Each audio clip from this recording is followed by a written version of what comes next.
Welcome back to the video lecture series for Introduction to the Art of Programming using Scala. In the last few videos we've been writing some neighbor finding code. We wrote one that does brute force and one that uses grids, but we haven't tested either of these, and so it's time for us to write some tests. So we have our brute force neighbor finder and we have our grid neighbor finder, and we should put inside of our test code here a new class for test neighbor finder. Okay, let's go ahead and let's copy out the imports from one of our other tests, and I'm going to pull in everything here. So how do we want to make this work? I kind of need to run the same tests on the brute force neighbor finder and the grid neighbor finder, and we're going to write some other neighbor finders as well. I don't want to have to copy and paste this code, so what I'd kind of like to have is the ability to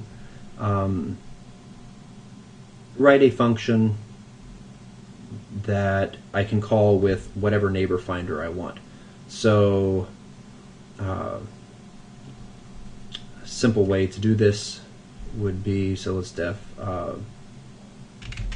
test no neighbors, and for all of these I'm going to pass in a neighbor finder.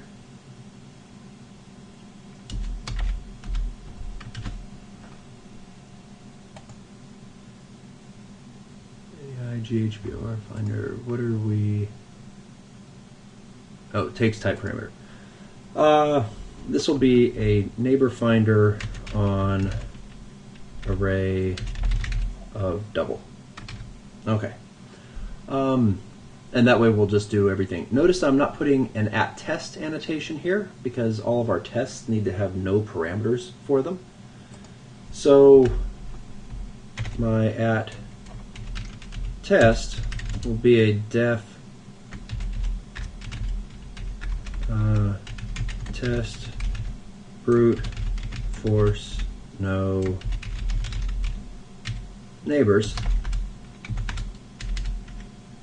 And what this is going to do is it's going to call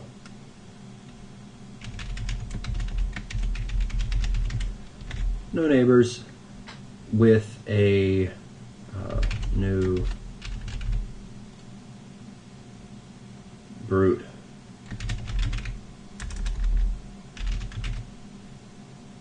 force neighbor finder, and when we construct one of these we have to pass it how many dimensions we're going to do as well as the set of points. I'm going to do my tests here in 2 dimensions, though for the brute force it would be good to have some that went above that. And I guess the simplest test that I could do would be to have a sequence that's empty. Let's see, what does this want here? Oh, this wants something that is, it needs the type sequence of array of double empty. What is this unhappy about? And required, oh, index sequence.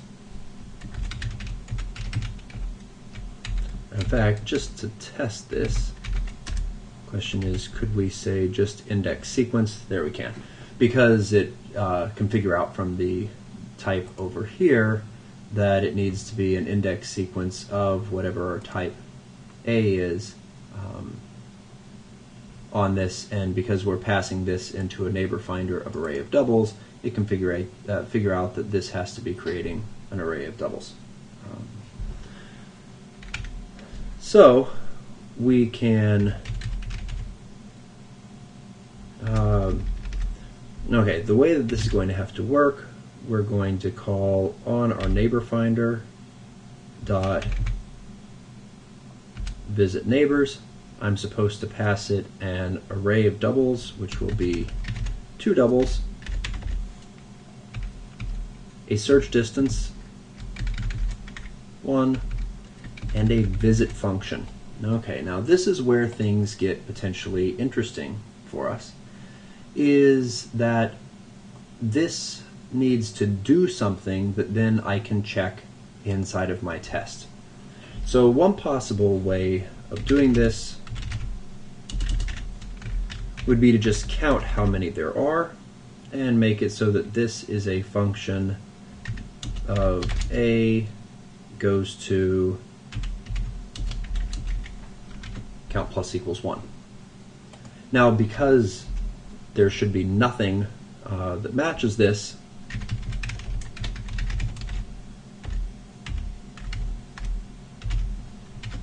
we should be able to assert that 0 is equal to count. And if I run this test, we get a green bar. Okay, but of course that wasn't a very interesting test. I should also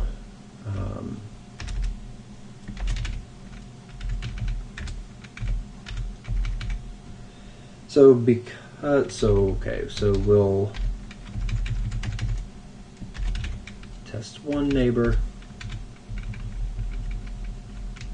which I then need to write.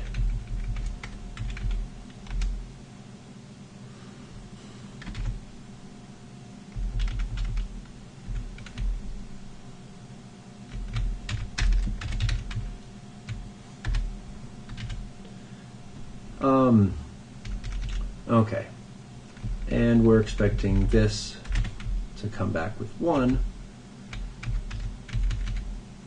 And in fact, actually, now that I think about it, I can write another more interesting test. So right now I'm searching for these things against 0, 0 with a search distance of 1. Copy, paste. I can do a no neighbors 2 where I actually have data in here.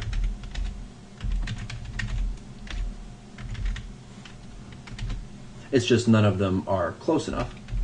And then the test brute force with one neighbor, I am going to say array of minus 0.5, comma 0.5, comma array of 4, comma 3. Only one of these should match, and indeed it would be nice if I make a second test like this, where I will put in front of here array of 6, comma 2, just to make sure that I don't have some weird thing where the first element is somehow special. And we ran 4 tests and they all passed. Okay, these aren't particularly high quality tests in here, but they will serve our purposes. Okay, so what about for our grid? So theoretically, I should be able to copy all of these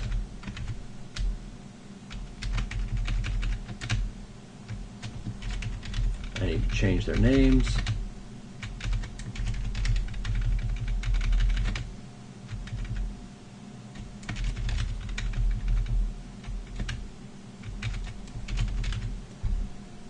And then change the names here. And of course, this is introducing some errors that we'll have to go back and fix. The error is because the grid only works in 2 dimensions, so I don't have to pass that in. And what happens if we run this? Boom. This says it's not happy. It passed 7 of the 8 tests, but it didn't like this one. It didn't like the test no neighbors. And so the question is, why? What happened here? Well, let's go over, pull this up, unsupported operation empty.min. So if we look at the last code that happened in here, we went through and we calculated a minimum value, which is supposed to be called on a collection. This is not well defined for an empty collection. And indeed, that's a bit of a problem for us here, is that if this collection is empty, well, what do we do for all of this? First off, if the collection happens to be empty, then a lot of these things become much simpler. First off,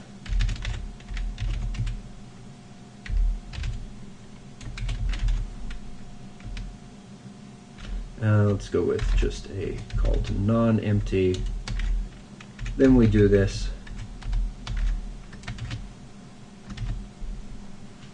Okay, they like to use a different formatting for the for loop, and I'm fine with that. But our error up here was caused by the fact that we can't do min or max. So if excess dot is empty,